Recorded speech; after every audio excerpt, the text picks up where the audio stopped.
HOA Karen tried evicting a 23-year-old homeowner. She ended up in handcuffs instead. The sun hung high over Willow Creek, a quiet suburb where picket fences and manicured lawns hid simmering grudges. Mia Nguyen, 23, had just inherited her grandmother's cozy bungalow, a dream she'd clung to through years of loss. But Karen Whitaker, the iron-fisted head of the Homeowners Association, had other plans.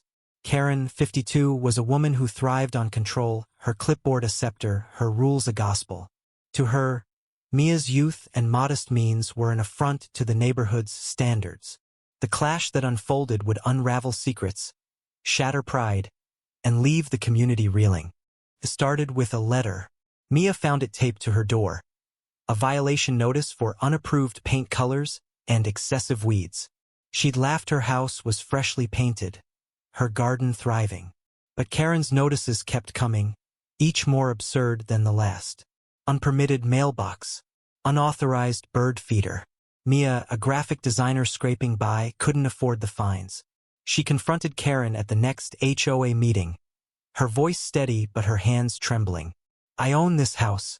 You can't bully me out." Karen's smile was venomous. "We'll see about that, sweetheart." The war escalated. Karen rallied her loyalists, whispering about property values and undesirable elements.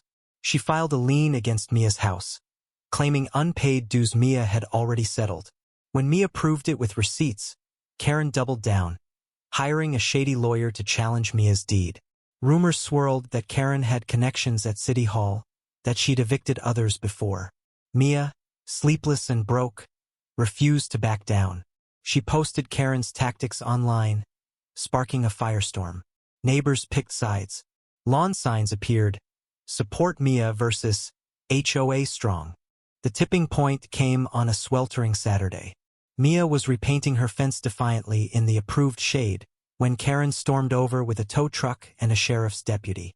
"This property's being seized for violations," Karen declared, her voice shrill. Mia clutched her deed, heart pounding. "This is my home. You're trespassing." The deputy, Officer Lopez, looked uneasy, caught in Karen's whirlwind of forged documents.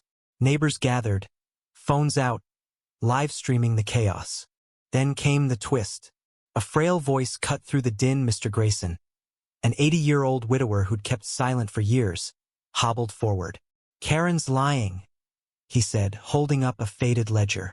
Grayson had been the HOA's first treasurer. "She's been skimming dues for a decade. Faked records to push people out." Gasps rippled through the crowd. Grayson's ledger showed discrepancies tied to Karen's personal account. Mia's case wasn't isolated. Karen had targeted anyone who threatened her reign, from single moms to retirees. Karen's face drained of color. She lunged for the ledger, but Lopez restrained her. "Ma'am, step back." He radioed for backup as Karen's protests turned to screams. Mia stood frozen, her victory hollow. She'd wanted justice, not this unraveling of a neighbor's life. The crowd's cheers felt wrong. Karen's daughter, Emily, a quiet teen Mia barely knew, ran up, tears streaming. "She's not a monster," Emily sobbed. "She just lost herself." Mia's heart sank. Karen's tyranny had roots: grief over a divorce, fear of losing control. It didn't excuse her, but it humanized her. Backup arrived. Karen was cuffed, her defiance crumbling as she was led to the squad car. The tow truck left, the crowd dispersed, but Mia stayed on her lawn, deed in hand, staring at her house. It was hers, but the fight had cost her peace. Grayson's ledger exposed more than Karen's crime sit, revealed a community complicit in silence. Neighbors who cheered Mia now avoided her gaze, ashamed of their inaction. That night, Mia sat on her porch, the weight of it all pressing down. She'd won, but at what cost? Karen faced charges: fraud, embezzlement, but her downfall felt less like justice and more like tragedy. Emily's words haunted Mia. Karen wasn't a caricature.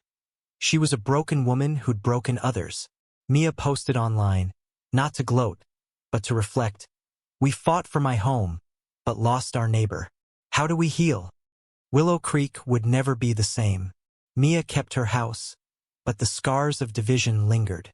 Karen's trial loomed, a reckoning for her sins.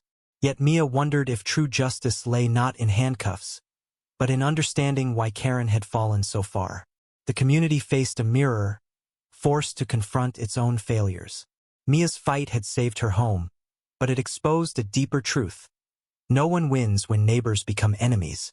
What do you think? Where does justice end and compassion begin in a divided community?